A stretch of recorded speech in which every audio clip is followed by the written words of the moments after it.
Cleanliness ஒண்ணு, அவை பணியாளர்களுக்கு நிறைய வேலை இருக்கு. ஒவ்வொரு டேபிளா அவங்க தவழ்ந்து கொடுக்கறது நமக்கே பாக்குறதுக்கு ஒரு மாதிரி இருக்கு. சோ சிஎம்க்கு ஒரு ரெக்வெஸ்ட், பெட் பாட்டில்ஸ்ல ஒவ்வொரு டேபிள்லயுமே பாட்டில்ஸ் நீங்க குடி தண்ணீர் வச்சிடலாம். குடிச்சிட்டு அவங்கவுங்க இடத்துல அவங்கவுங்க வச்சிட போறாங்க. இதனால கவர்மெண்ட்டுக்கு எக்ஸ்ட்ரா செலவும் ஒன்னும் வரப்போறது இல்ல. அவங்கவுங்க இடத்துல வச்சிடலாம் அப்படின்ற என் கருத்தை நான் சொல்றேன். ஏன்னா இது டம்ளர்ல கொடுக்கறதும் அது மறுபடியும் கேட்கறதும் அவங்க வருவதும் அவங்களுக்கு நிறைய பணிகள். அது பதில் ஒவ்வொரு சீட்ல ஒரு பெட் பாட்டில்ஸ் மாதிரி கண்ணாடி பாட்டில்ல வாட்டர் வச்சுட்டு அவங்களுக்கு தேவைக்கு எடுத்துட்டு கொடுத்துடலாம்.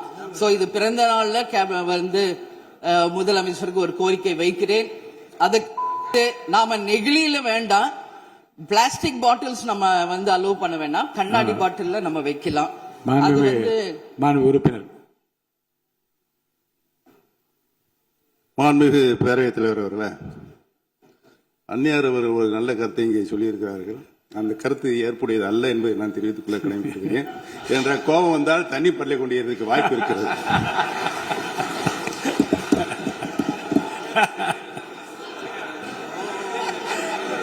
உறுப்பினர் பேசலாம்.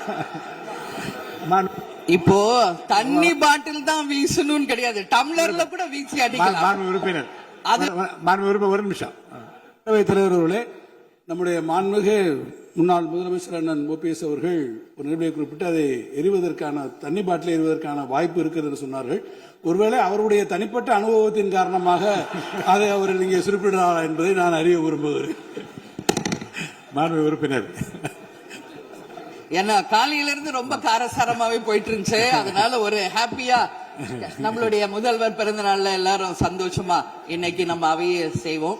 சோ பாட்டில் தான் வீசணும்ன்றது இல்ல, வன்முறைக்கு வேண்டும் என்றால் இங்க எவ்வளவோ இருக்கு, எது வேணாலும் வீசலாம். பட் நம்ம எண்ணம் அது கிடையாது. நிச்சயமாக தண்ணீர் என்றாலே பிரச்சனை தான் போல இருக்கு. அது காவேரி தண்ணீரா இருந்தாலும் டாஸ்மாக் தண்ணீரா இருந்தாலும் அது ஒரு பிரச்சனையா தான் இன்னைக்கு மக்கள்கிட்ட இருக்கு. உறுதியாக காவேரியிலும் சரி மேகதாதுலும் தமிழ்நாடு சட்டமன்ற உறுப்பினர் மட்டும் இல்ல, யாரும் அதற்காக விட்டு கொடுக்க போவது இல்லை என்பது உறுதி. இன்னைக்கு நம்ம முதல்வர் அவரும் புதிதாக முதல்வராக இருக்கிறார். கர்நாடகா முதல்வரும் முதல் முறை முதல்வராக வந்திருக்கிறார். கேரள முதல்வரும் முதல் முறை முதல்வராக வந்திருக்கிறார்கள். சோ 3 முதலமைச்சர்களும் ஒன்று நட்பு ரீதியாக பேசி இந்த பிரச்சனைக்கு தீர்வு காணலாம். அப்படி இல்லை என்றால் அவங்க சொல்றது கேட்கலன்னா பக்காவா நம்ம சட்ட ரீதியாக ரொம்ப ரொம்ப பழமையான ஒரு விஷயத்தை அன்னைக்கு நான் சொன்ன மாதிரி பேசிக்கிட்டே தான் இருக்கிறோம். இது